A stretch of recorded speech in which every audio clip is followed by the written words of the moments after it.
Good morning, and thank you for joining us today for our virtually speaking webinar, Recruitment and Retention Trends. You'll find today's webinar recording on our YouTube channel, linked on our webpage, tnworks.org, along with all of our past virtually speaking webinars in our online library. All who registered for today's webinar will receive an email with a link to the recording, as well as webinar materials that are shared, such as the PowerPoint. As questions arise during the webinar, please go ahead and enter those into our Q&A box, and we will cover them at the end of the presentation during the question and answer segment of the webinar. We encourage you to follow us on social media for future topics and events. Our Facebook is American Job Centers of Northwest Tennessee, American Job Centers of Southwest Tennessee, and American Job Center Greater Memphis. I'd like to introduce you to today's panelist, Ben Ferguson. He's the president of Personnel Placements, LLC, and he's been employed with Personnel Placements since 2005 and serving as president since 2009. He holds a bachelor's and master's degree in business and serves on numerous committees and boards, including Jackson's Downtown Development, Northside Church, the Southwest Tennessee Workforce Board, and the Tennessee Department of Labor State Workforce Development Board. So we're thankful to have his expertise to share with us today on this topic. And without further delay, Ben, we'll turn it over to you for your presentation. Thanks, Ginger. I appreciate the opportunity to speak today. Appreciate all those that took the time to join us, and look forward to sharing with you. Hopefully you'll leave with some take-home value and a little bit of information that maybe you didn't have before. And so with that, I'll go ahead and share my screen so you don't have to stare at my face this whole time, and we'll kind of walk through some of this together. Let's see. Hopefully that's come up. Everybody can see that now. But again, as Ginger mentioned, my name is Ben Ferguson. I'm president of Personnel Placements. We're a full-service staffing and recruiting firm based here in Jackson, Tennessee. Been serving the area since 1992. We've employed over 150,000 employees during that time.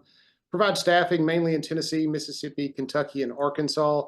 But we do have a national recruiting footprint for direct hire and RPO business. And so do have a lot of time and expertise in this area in terms of the labor market, working with a lot of you guys. And again, something we spend a lot of our time thinking through and working through on a daily basis. And so hopefully we've made, I'm sure, plenty of mistakes in all that time, and hopefully you can learn from some of those lessons that we've learned. So a couple of things as we go through this today. I know we were asked to talk about effective marketing for recruitment, kind of an ideal job from an applicant perspective, and then strategies for retaining employees. And I think we get into those two, the last two specifically. I think that's really kind of the same question from different sides of the same coin. And so we'll talk through that. Looking through kind of the registration list, we've got a lot of variation between sectors that you guys work in, and even geography that you work in. And so there's not a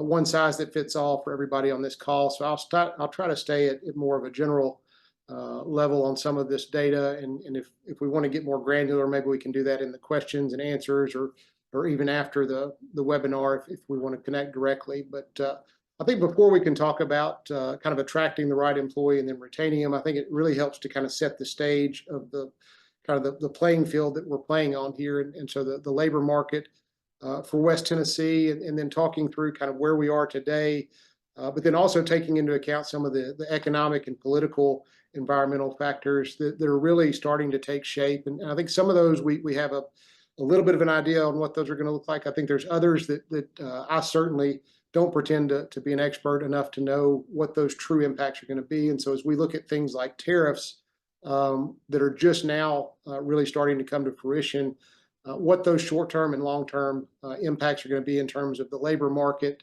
I think it's a little hard to judge that right now. I think certainly in the short term, I think it'll probably continue to keep us in a little bit of a wait and see labor market environment. And I think that's where we are right now. And so we'll kind of jump into the labor market. And just at a 30,000 foot view, I'd say that we're still in a very tight labor market. It is pretty stable, and probably as we've gotten into 25, softening a bit.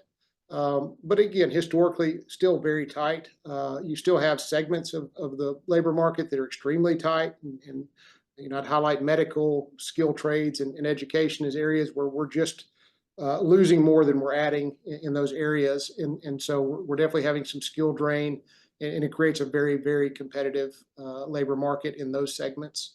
And there's others that are tight as well, but I think those are three that I would highlight.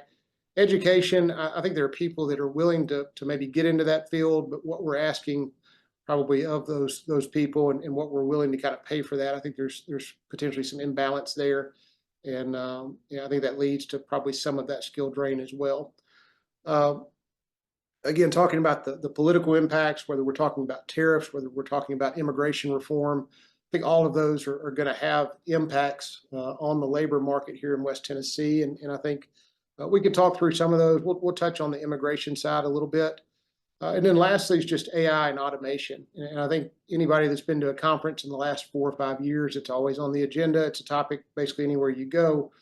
You know, the reason I would bring it up is that we're really starting to see it become a part of work, and it's really starting to impact the workforce. And so I think no matter what sector of the economy you're in, I think you're seeing this start to play out. You're seeing that AI, its capabilities, and especially when you take its capabilities and tie it into some of your database and communication platforms can really change the way you work in your sectors. And so I think we're all seeing that. Certainly in recruitment, we're seeing it.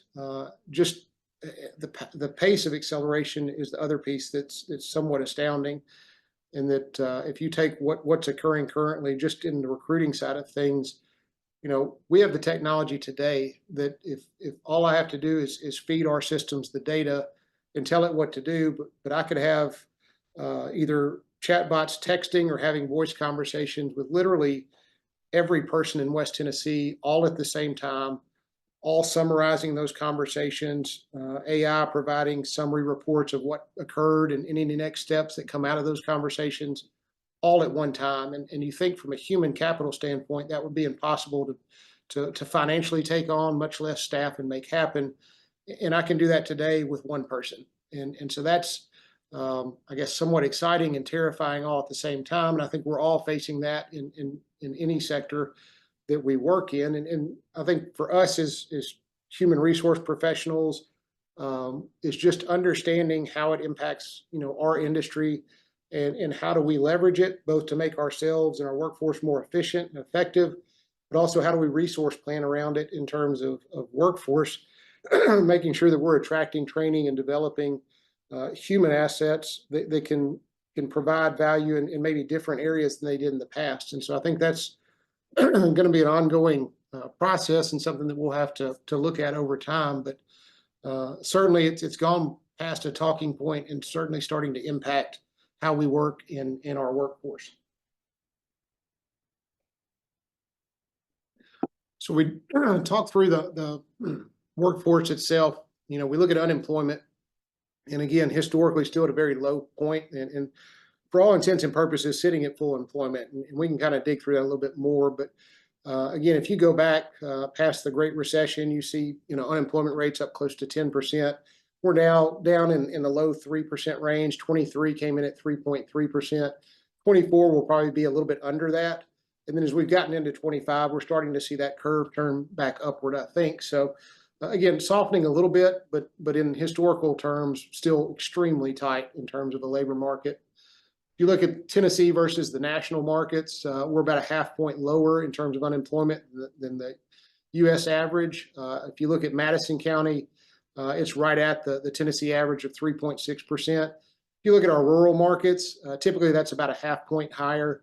If you go to the very rural markets, it's probably a full point higher. And if you go to Shelby County, it tends to run about a full point higher than the state average. And that kind of lays the framework for West Tennessee. I pulled Jackson MSA data here, but I would tell you that no matter where you are in West Tennessee, the themes here are universal. The numbers would be different, but the theme overall should be pretty consistent.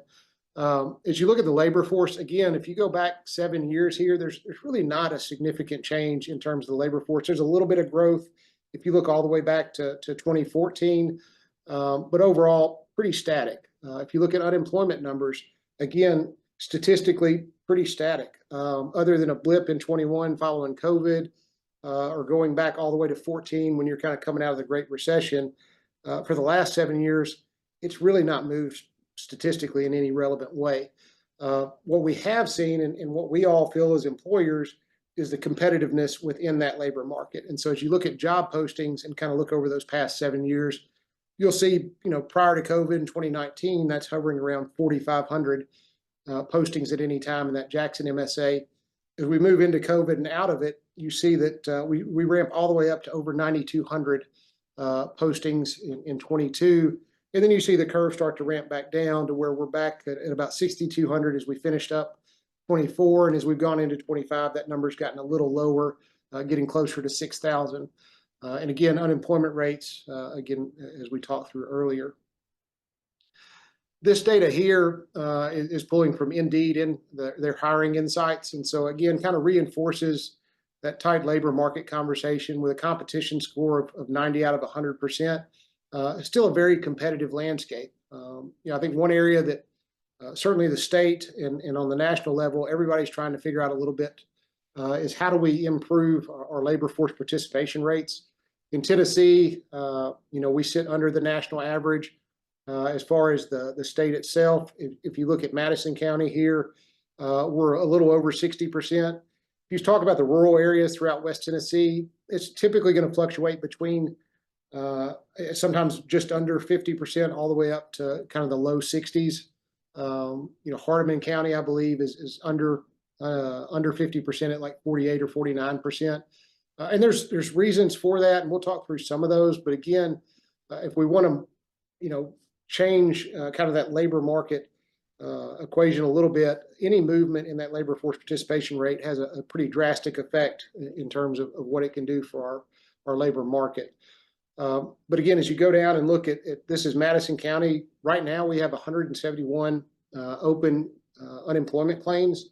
Not a lot of people. And so we do still show 3.6% unemployment. But realistically, I think you'd find that for the most part, that 3.6% may be made up of folks that aren't necessarily really actively trying to enter the workforce, or they have some really significant barriers to them actually engaging in the workforce. And so, again, I would tell you that as we're in that 3 to 3.5% range, it really is pretty close to full employment. As you look at total employers by click, and this was from January, West Tennessee Healthcare was at the top at about 3%. We come in at about 1.5%, and then Tennessee Board of Regents, Jackson State, TCATS, all those come in at about 1.5%. As you look at candidate locations, the main thing I'd highlight here, your regions, where your employees come from. What I would tell you is the percentages of where they come from really doesn't change a lot year to year. And so you see that outside of Haywood County, seeing a little bit of commuting pattern change just with the construction at Blue Oval, and now with Blue Oval SK starting to hire a little bit. Maybe a little bit of change there, but not statistically that significant. And so we just don't see those patterns change a lot. And so I think you can use that as to inform kind of how you market and spend your dollars and where you spend those dollars. And then lastly is the average advertised wage rates. And I think we've all felt the wage inflation post-COVID. Certainly start to feel that leveling off. And as you see the data here, I think kind of echoes that as well. And so don't anticipate any major movement there unless there's some major economic shift. Right now, I think we're pretty stable in terms of wages. Still competitive, but I don't see a lot of ramping up in that area. You'll even see the data here shows maybe a drop in the average advertised wage rate. Not to say that I think a lot of employers are lowering their wage rates. I just think that the mix of what's advertising out there may be coming in at a little lower mark. But overall, that trend of wage inflation was pretty significant as we walked through the last 4 or 5 years. Talked about labor force participation, not going to spend a whole lot more time on that. But again, state average below 60%, national average at about 62%. Again, one trend that I think has a lot of impact, especially as we start to talk about retention and maybe some of the impacts on our labor market and how it's functioned the last 3 or 4 years. I think we have had wage inflation as you look at kind of household income. And this data looks at 23 and 24. There's not a huge statistical difference as we move into 24, 25. So I think the theme here pretty well holds true. But as those wages increased, I think the flip side of that was that the cost of living for most folks increased at a much faster rate. And I think primarily in two major categories, which is housing and transportation. And so not only did the cost of those assets go up significantly, but the cost of financing those assets went up significantly. And the combination of those two was pretty deadly to the individual budget. And so this is for purchase. It would hold true for renting or leasing as well. The underlying costs are still the same. And then if you add on, gasoline, groceries, and childcare, all of those went up at a faster rate than the wages did. And so I think that's, as we talk about, employees being willing to leave for a quarter more, or 50 cents more, $1 more an hour, I think we need to understand that probably comes from a place of desperation too, and that their commitments and their responsibilities have put them probably in a pretty adverse situation. And as you look at the labor force participation rates, if you start to take in a family that might have multiple kids in childcare, it gets really hard to offset that cost and be able to come out the other side with net earnings to enter the workforce. And so I know there's a lot of thought in how that the state and other entities can kind of help to make that a little easier equation for folks to solve, but right now still a very tough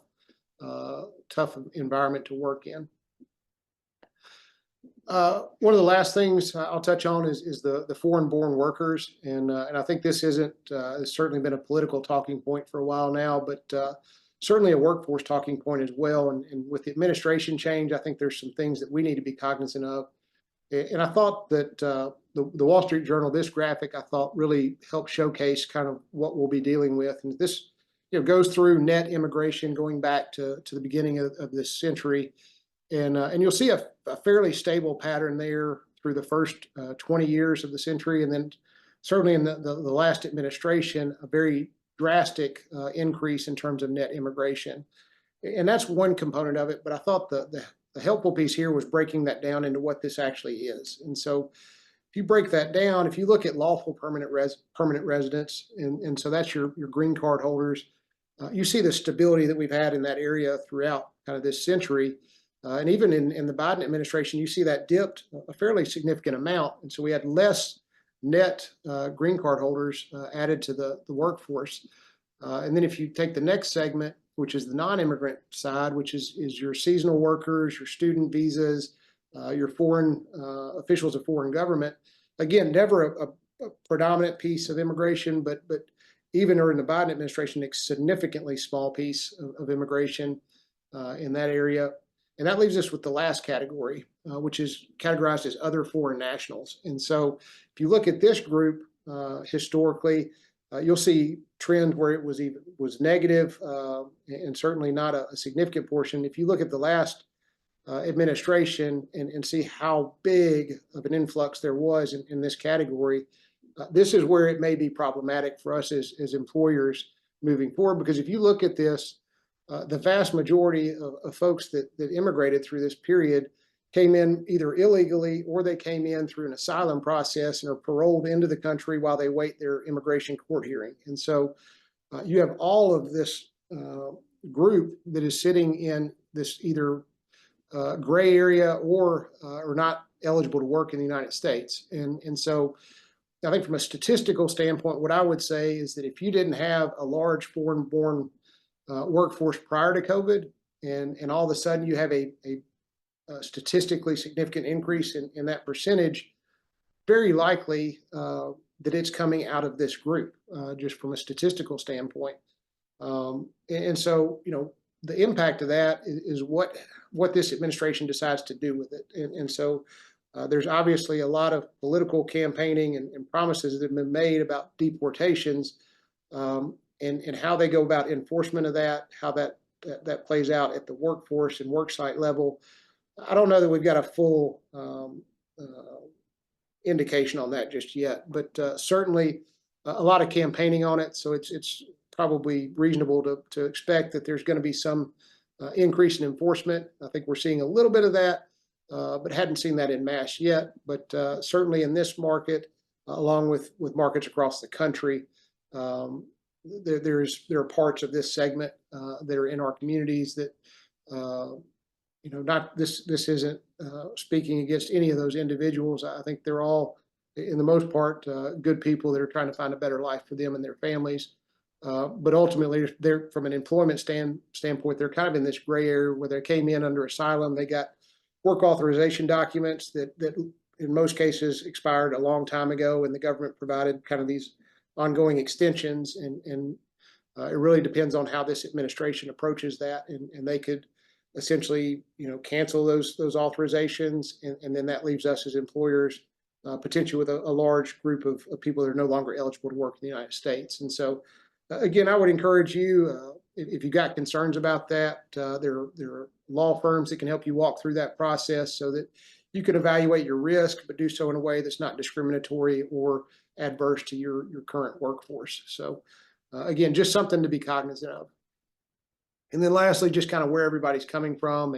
And certainly as you have mass immigration from a lot of different countries and continents, it creates language issues and different things within your facilities that you have to prepare for. But no real surprise here. Most of this immigration came from South Central and then North America via Mexico. You've got some from the Caribbean, and then Europe, Asia, and Africa making up a pretty small percentage of that. Again, I don't think anybody's really probably surprised drastically by this. So that's kind of the landscape and the playing field that we're all playing in. And so I want to kind of turn to how do you market to candidates in that playing field? And so again, we got a lot of diversity in the group that's on the call this morning. And so there's not a silver bullet here. I think different things work for different companies, and certainly the kind of candidates that you're targeting, where they are on the economic scale, where you are geographically, all can play into what the right mix of these channels should be for you. But I thought I'd talk at a high level about what we see that works well, some of maybe the things that don't work well, or some of the things that certain channels do that may be adverse to what you're trying to achieve. But I think we'll start with job boards. I think everybody's familiar with these, whether it's Indeed or ZipRecruiter, Career Builder, or Monster. I think we've all used these at different times in the past, and they are effective in what they promote to do, which is bring you to candidates and bring candidates to you. So they are effective in that goal. I think if you put jobs out there, you'll typically get candidates back. The quality of those candidates, I think, can be all over the board, depending on what you're recruiting for. And then ultimately, you have to go through there and figure out if you've got the right folks coming through that channel. I think maybe the back end or downside of the job boards is that now you find that most candidates, when they're going to apply for your job that you posted with these platforms, have to register with the platform, and then they'll apply to your job. And so when they do that, they may apply to your job, but they're also probably applying to 10 or 20 other jobs when they do so. And that really plays out in a couple of ways. So one is while you're trying to vet and potentially make an offer to a candidate, there may be 5 or 10 other companies that are doing the same thing at the same time. And so your close rate can be affected there. The other side is if you're successful and you do end up hiring that candidate, once they're in that platform, our company and thousands of other companies like us pay to have back-end database access. And so, we can proactively recruit these candidates whether they apply to our jobs or not. And so what you'll find is while they may be working for you, they still may be getting inquiries from potential employers for months and months after they've made that initial application to your job posting. So there's good and bad there. And again, I think we all play with them and use them, but understanding that as we start to talk about retention and some of the difficulties we all find there, this is probably one of those areas that adds to that problem. And it can be played out in a couple of ways, but I think the main thing is that, the labor market with AI and with job boards and technology has gotten extremely efficient. And so it's very easy for candidates to reach out and engage with lots of companies at the same time. It's also very easy for us as employers to reach out and engage with a lot of candidates at one time. And so there's an efficiency that comes from that process. And I think it plays out in kind of that retention model as well. Traditional media, I think we've all used that at different ways and different times, certainly more so maybe in the past than we do today. But again, depending on what your goals are, if you're trying to promote your brand while you're reaching out and trying to engage with employees, that can be very effective. And some of these can be more or less effective depending on kind of your goals, your geography, and what you do. If you're in a rural market with a local weekly paper, sometimes those are still pretty effective. But as you look at things like TV, some of the things that we find now is it's a very fragmented audience. And so, in the past where you could kind of go through one channel to do some of that marketing spend, now you've got, subscription services, you've got cable, you've got satellite, you've got over-the-air networks, and there's just, it's a fragmented model in both, whether that's television, radio. You've got folks listening to Spotify, they may listen to the radio in the vehicle.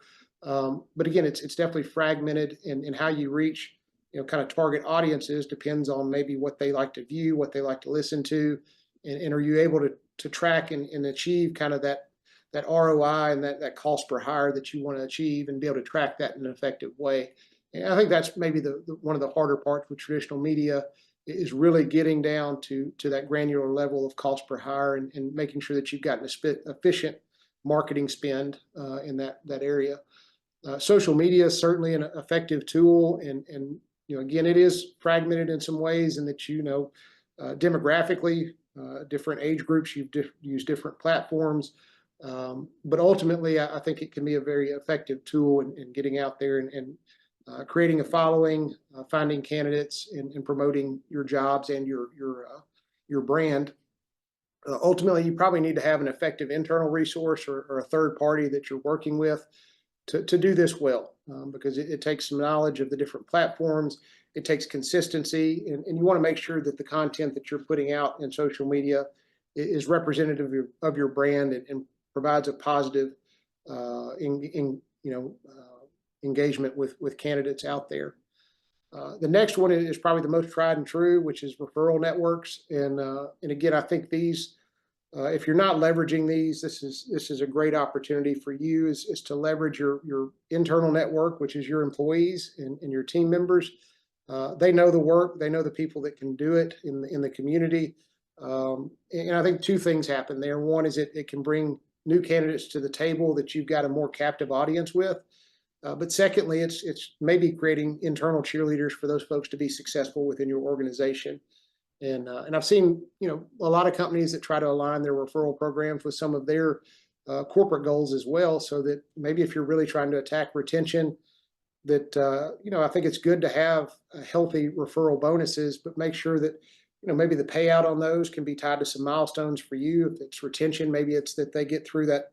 There's a partial payout at 90 days and another payout at 180 days, and maybe one when they get hired. So you can tie into some of those. You can also tie into production level benchmarks. And so as they reach certain levels of proficiency within your organization, that referral bonus kind of it accelerates, and people can earn more as they bring people in and they hit those milestones. So again, I think referral networks, probably some of the best bang for buck that you can have. And then also put on here American Job Centers. These are free resources in your markets. You've got trained professionals there that want to help you, and that's what they're there for. So I encourage you to reach out to all the AJCs in the markets that you work in, and let them help and be an advocate for you out in the marketplace.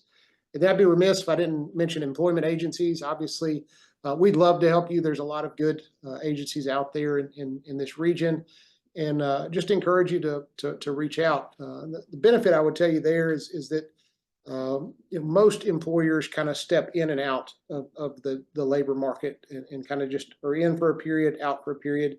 And the hard part with that is that it's kind of, you got to hope that you're stepping into the market at the right time, and the right candidates kind of walking through at the same time. Whereas, for us, we're in the, you have things that you do every day to make money.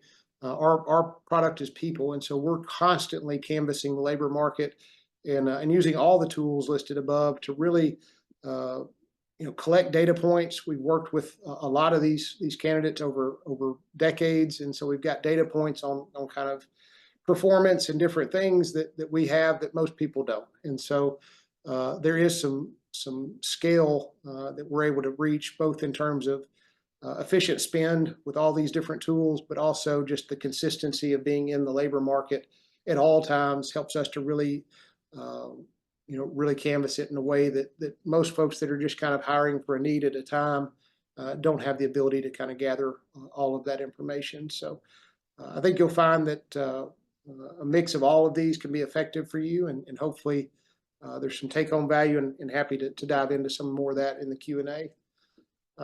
Now, the other side of the same coin is once you've found those employees, the other important piece of that is retaining them. And so, again, from a high-level view, just a few themes that I think you should really work on focusing on. As we talked about the efficiency in the labor market, if you don't have a competitive offering, that's kind of table stakes at this point. And so if you're not sure where that is in your industry or in your geography, again, I think the AJC and agencies like ours are happy to help. We do that all the time, letting you know kind of where you sit on the playing field. And the more we understand kind of what your goals are as an organization, maybe the retention and turnover levels that you can operate within effectively, we can help provide you the data to let you know where you need to be to achieve those goals, and provide you some pretty concrete data around that. But again, I think you've got to have a competitive offering in today's marketplace, or you're going to really struggle with retention.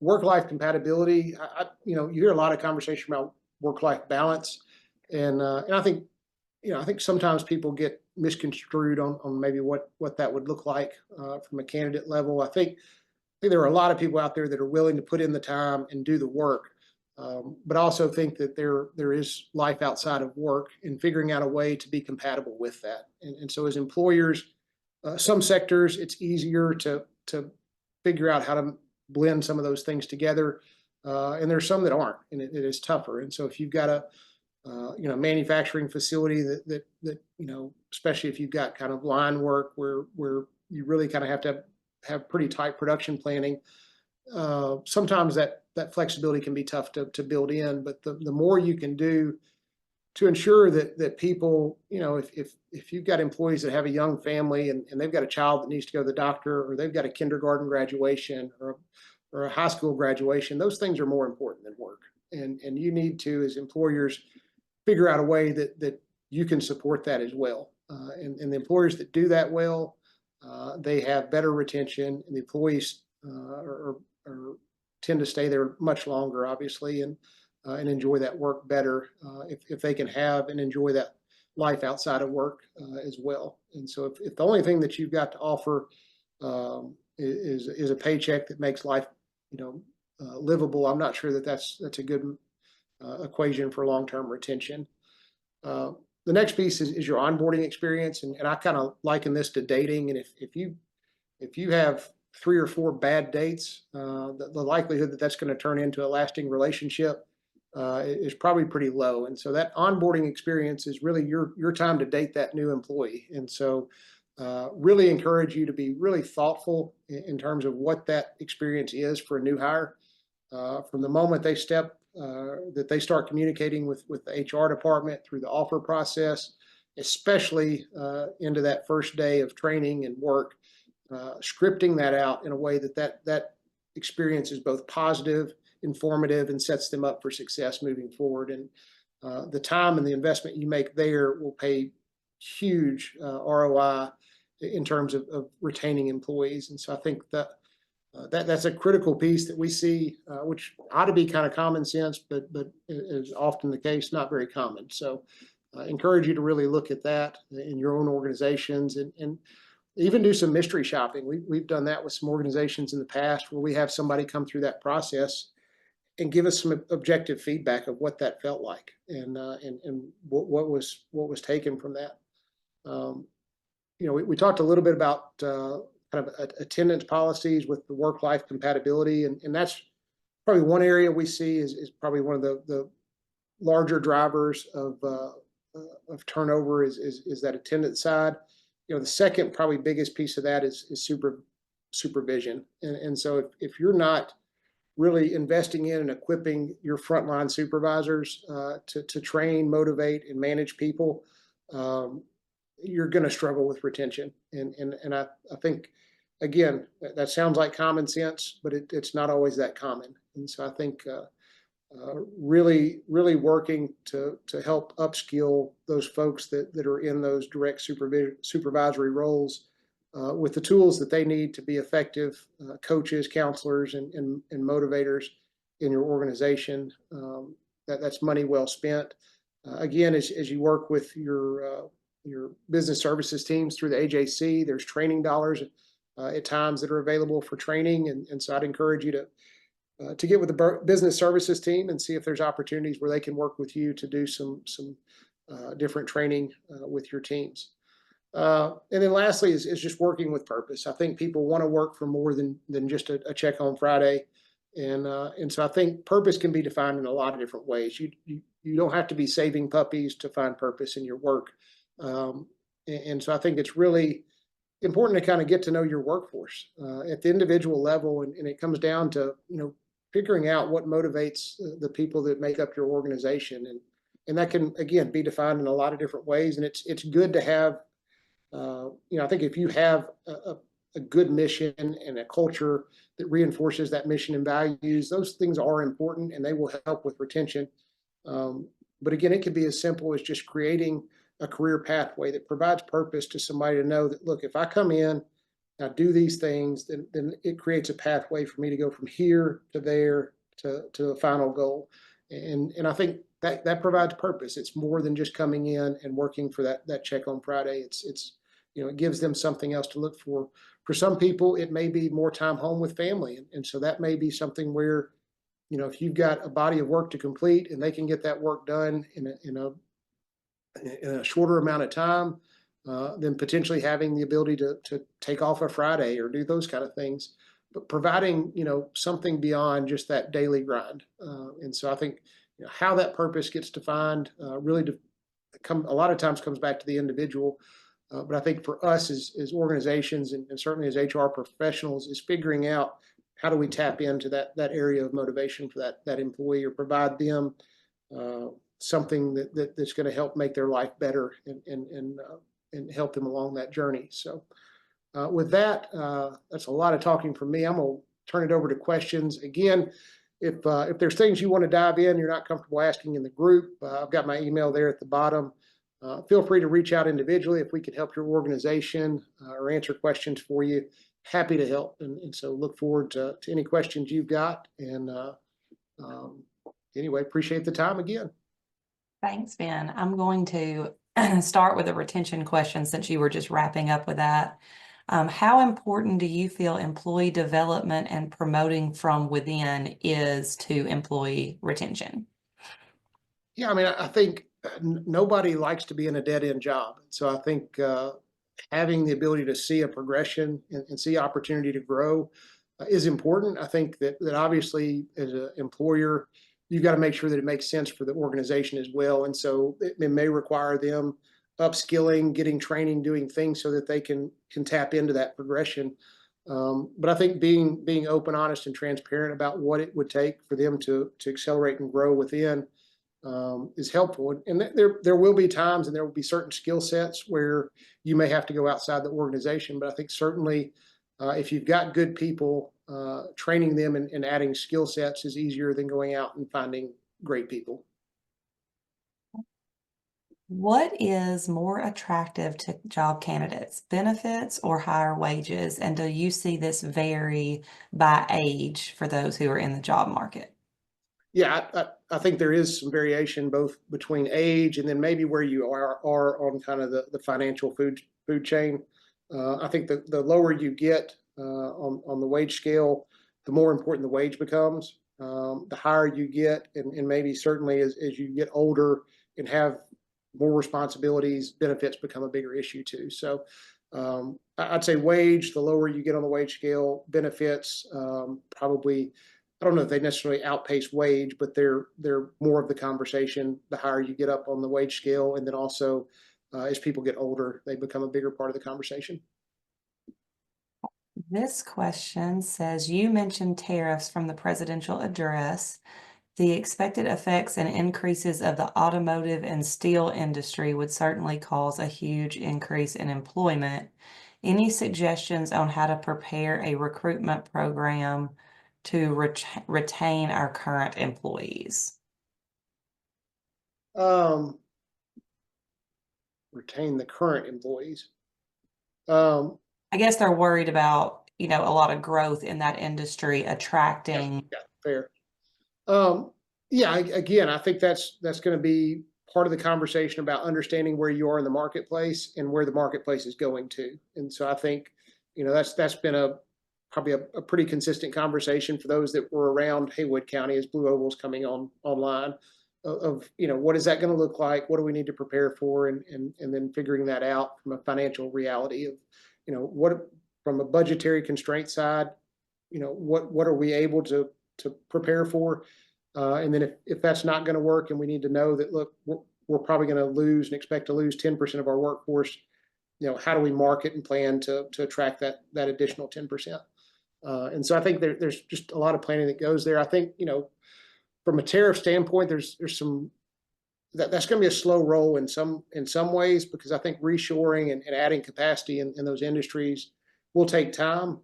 Also, if you look at tariffs in the industries that it may impact, in the short term, it may drop some demand in those areas a little bit on the front end as automotive tries to figure this out.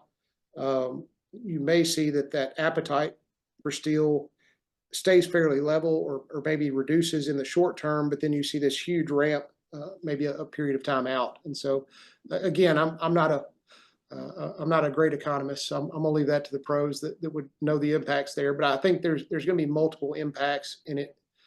I have a feeling there will be a little bit of wait and see approach to this. But I think understanding in your local geography, if you see new players coming in and being ahead of that, and where those additional capacities might come in, will allow you the time to probably prepare for that and then figure out, if it's going to raise wages, are you in a position to raise prices with your client base and do those kind of things. So I would encourage, companies that are in that place to look at their contractual agreements and try to work through with their clients ways to build the flexibility in to adjust as these things happen. Okay. Are you seeing that sign-on bonuses are still effective?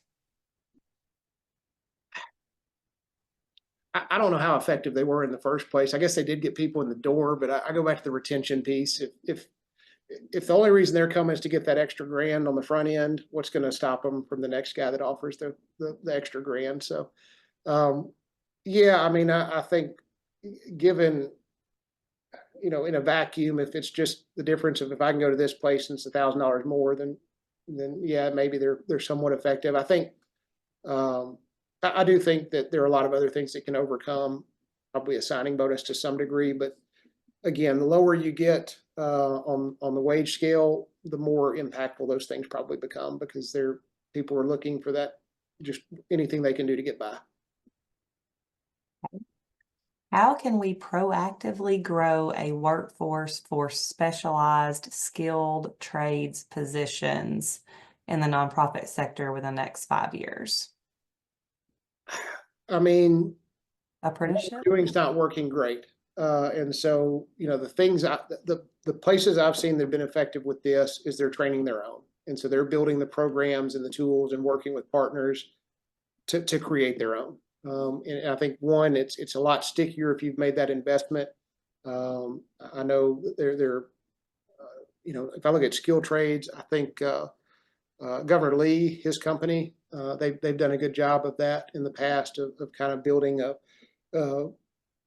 trades school that really kind of funnels into their workforce. And I think that any organization that can kind of figure that out both has an access to a captive candidate pool, but also can train them to be extremely impactful and effective in exactly what they do. I also mentioned in my response to her the apprenticeship programs that are receiving a lot of support through the Department of Labor, and Roderick Woody is our West Tennessee apprenticeship director. And those can be low cost and no cost solutions for training within, which is what you were mentioning. So I know locally, Delta Electrical, I think they've got a very good apprentice program that helps funnel some of their growth. Master Medical, I know they've got a program where they're doing, I think it's pre-apprenticeship with them, and I think that's been effective for them as well. So again, talk to Ginger and her team. They can get you with the right resources. what are you seeing as the best modifications to attendance policies? Mm.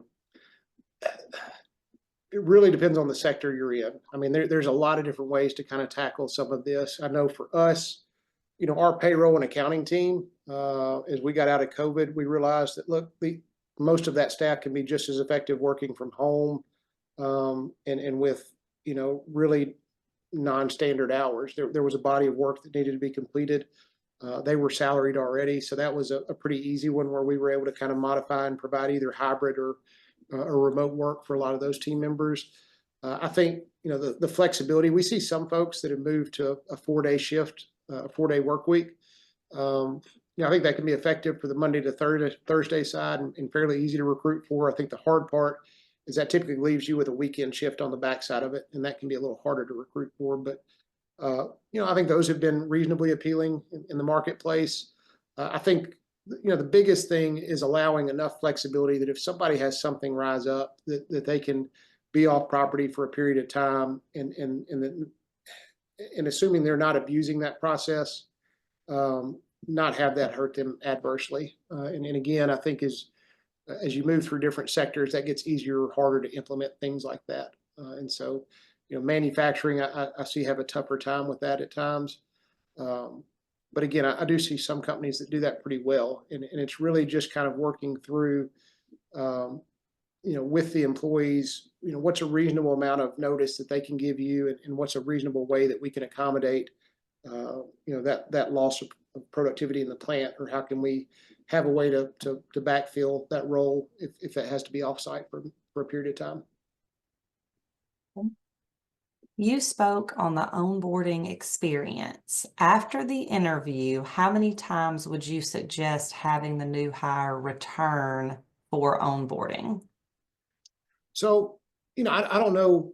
Here's one thing I would say. I would encourage you, your hiring process itself, as long as we're in this kind of competitive marketplace, you need to try to create a process that is succinct and quick as possible. Because again, if you're talking to that candidate, it's very likely that if they're a good candidate, it's very likely that there are other employers talking to them as well. And if you can't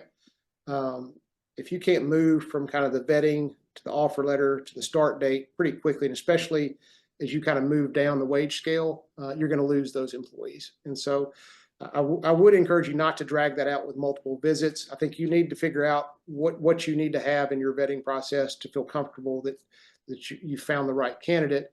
But the sooner you can get them on site and training, the better. I think what I would encourage you is, as far as the onboarding process, is really that day one. I think that goes from kind of the vetting and the hiring process, but really that experience once they come out to your site for day one. What are you doing with those employees? I've seen companies where you just funnel all these people into like a break room, and they just sit there sometimes for an hour or 2 hours waiting on somebody to come up and grab them, take them out to a line or whatever. And then when they get out there, it's just throw them to the wolves. Nobody's really owning the training process. And that can be, I think not the best setup to do that. I think it's really, when they come in, acting like you knew they were coming, being prepared for them, welcoming them. A lot of companies do really well to kind of make them part of the team day one, where they come in and they're getting kind of, some kind of company swag to say, hey, this is your welcoming packet. Maybe it's a coffee mug or a t-shirt or whatever. But it's that little thing that says, hey, we knew you were coming. We're glad you're here. And then from every point beyond that of having that planned out, so that, wherever they're going in the organization to be trained, that supervisor is aware they're coming that day, that they're prepared and ready to train them, and that training program is effective. And so I think that's where I would really point you to investigate in terms of your onboarding process, is just making sure that at every point you're sending a message that we're glad you're here, we want you to stay here, and we're glad you're part of this team. Okay, sorry, we still have a few more questions. All So, right. as an employment agency, what is the level of candidates you are seeing currently? Are you seeing the younger job seekers walking in the door seeking employment or using social media to seek jobs? And do you have a tip for recruiting those folks, those younger folks who are maybe kind of just starting out? Yeah, I mean, I think I would say the younger you go, you better be adept with the technology. I think that, I think if we look at ours, probably even across the board, it's probably 70 or 80% of people are engaging with us through their mobile phone. And so whether that's through apps, whether that's through social media, even through job board platforms, all of that's going to happen on a device. And so I think you need to be able to do that effectively. Again, the referral networks, if you've got younger people in your organization, leverage them and put out referral bonuses to attract that group if that's something that's missing in your organization. Walk-in traffic, we still get that. I think any of us that are agencies, we're using all of those pipelines, and so we still get walk-in traffic. It's not as robust as it would have been in the past. And so I think that's one of those things where, putting a help wanted sign out on your sign out at the road is not as effective as it used to be. But I think if you're certainly wanting to target the younger generation, they're going to be on that device. And so you better be ready to be on it with them. Well, speaking of technology, you mentioned at the beginning of the session that there are AI softwares that can generate documents from a conversation. She's asking if you know any of the names or you have a preferred software or tool an AI tool that you use. Sure. I think there's a lot. Obviously, we're in the staffing industry specifically, and so there's some that are tied into our applicant tracking system that are probably geared more towards a staffing agency. There are a lot of different tools out there. Conversant AI, I think, is a interviewing tool that's out there that's pretty interesting. Our phone system that we're moving to, it transcribes every call, it records every call, it does all those things, and that's, I think, any VoIP system that you see now, that's moving more and more into kind of the standard set of offerings. Is that they're going to do those things. Texting platforms, you'll see a lot of those tools that will not only allow you to do kind of one-to-one texting, but they also can do, kind of drip campaigns and different things that are scripted. And again, happy to kind of maybe follow up offline on that one because there's just so many things and not knowing where what industry or what they're targeting. I could send them on a lot of rabbit holes there. We had in December, we had an AI in the workplace virtually speaking webinar, and you're welcome to go back and view that on our tnworks.org website. And we had an expert on AI who shared about lots of different, programs and free ones if you just are first, kind of getting into it. So that might be an option for her as well. I will say probably the scariest one I've been on lately was a thing called Notebook LM, and it's a free one. I think it's Google that runs it, but it takes you. All you do is upload like a PDF to it, and it will create like a 10 or 15-minute podcast. And so I had a contract I was reviewing the other day, and all I did, I took a 7-page contract, uploaded it to this thing, and about a minute and a half later, it spits out a 16-minute podcast that I would promise you none of us could tell it was AI generated. It sounded like two people on Spotify talking about this contract, and not only was that terrifying that I couldn't even tell it was an AI generated deal, but the more terrifying thing is that it probably did a much better job reviewing that contract than I ever could have, and the content that it created was not only relevant, it was accurate, and it was insightful. And I'd encourage, if you get a chance, get on Notebook LM and just upload something and let us. Don't upload anything with sensitive data in it, just to be clear. But it's pretty interesting, the capability and how fast some of that stuff's accelerating, and the voice control is probably what's the most terrifying to me, is that it can interact with you and you would never know it's a computer, and that's scary. I have another AI related question, so I'm going to go ahead and ask it now. Are you seeing AI skills as a demand from employers who contact you for employees?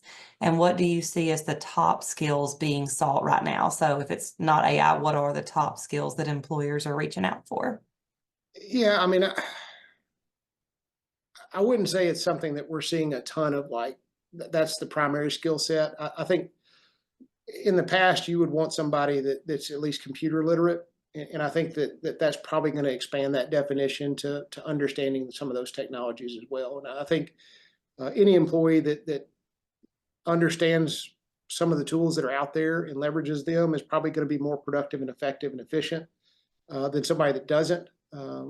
But I think it really just comes down to more technology or more their proficiency in technology than any individual AI skill. Because again, the marketplace is so fragmented. There's not one AI tool that everybody points to. I think there's a lot of interest in the engineers that can actually create the AI tools. And so though, if you look at software engineering and some of the things that are really paying well and that are in demand, certainly the folks that can build and manipulate and operate AI systems are in extremely high demand. But I don't see that at the local level very much. That's more in the valley and in some of the higher level computer engineering firms. There have been rumors of ICE raids in local industries. From your knowledge, are these rumors true? And have you seen any companies sending out communications to combat these rumors or fears to their employees? Are they communicating with their employees about this? I've heard the same rumors. I wasn't on site for any of these potential raids. I can't say definitively if they occurred or not. I do think they were fairly targeted from what I heard. I do think that certainly in the first few days of the administration, there was a lot of fear that was put out there. I think there was a lot of attendance issues in certain employers where they had large foreign-born workforces that I think a lot of those employees were scared. And again, some of these rumors driving a lot of that fear too. So again, I can't collaborate or say if they're exact or not. I think as far as communications, I think from the employer standpoint, understanding, your workforce, knowing, that you've done things the right way is the best protection that you can offer your employees. If you have operated within the regulations and the rules for the state of Tennessee and the federal government, and Tennessee's fairly rigorous in this area in terms of E-Verify and the mandates around it. If you're doing everything you're supposed to do and doing that well, you really shouldn't have any fear, and your employees shouldn't either.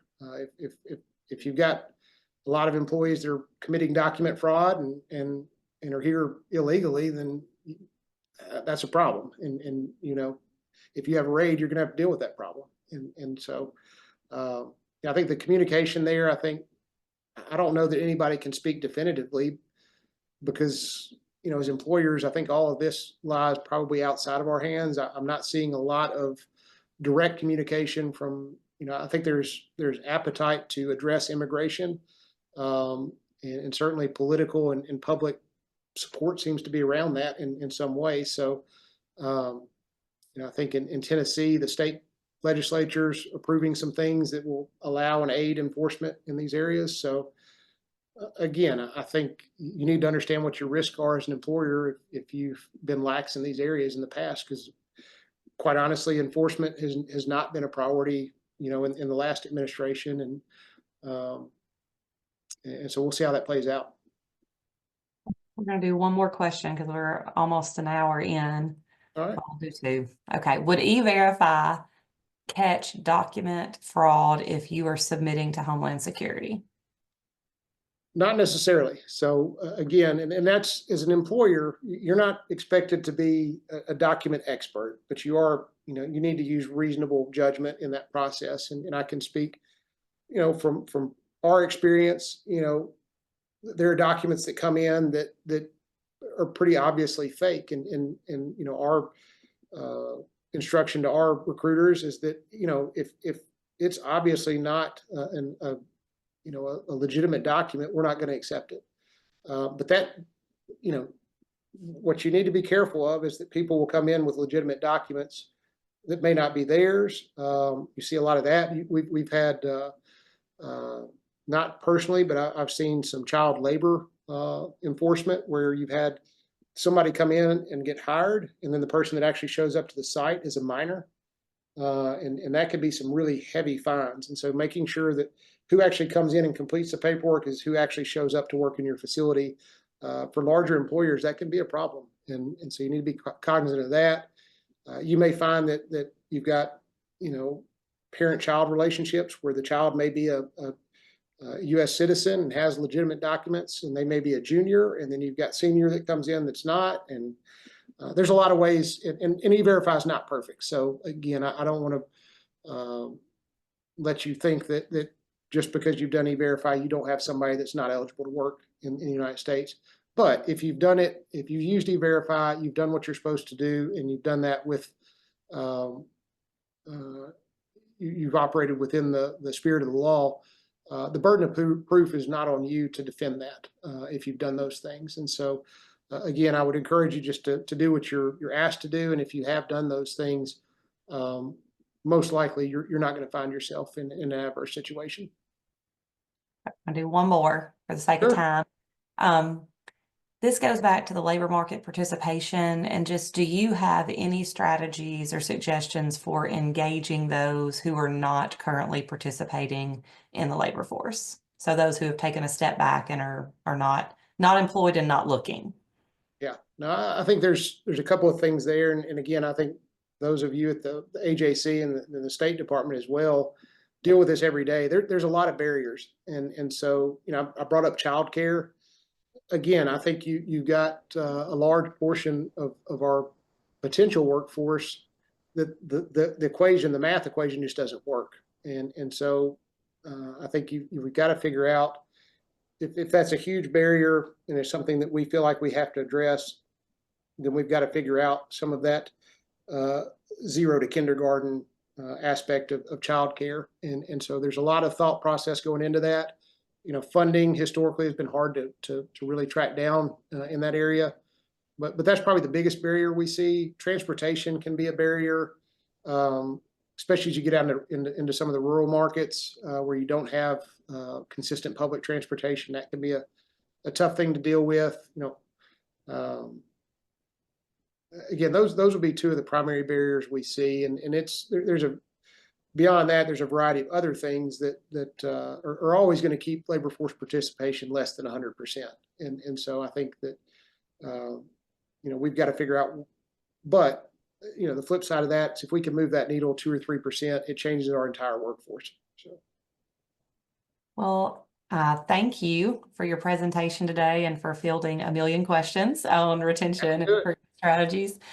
We will send out to everyone who registered for the webinar a link to this recording. And Ben, if you'll share your slides with us, we'll also attach those so that everybody has those. And since there were several questions about the AI in the workplace, we'll attach a link to that previously recorded webinar as well, just to, help people kind of get a start there. So we appreciate everyone's attendance. Our next virtually speaking webinar will be announced on all of our social media channels, and we look forward to seeing you guys next time. Thank you. Thank you.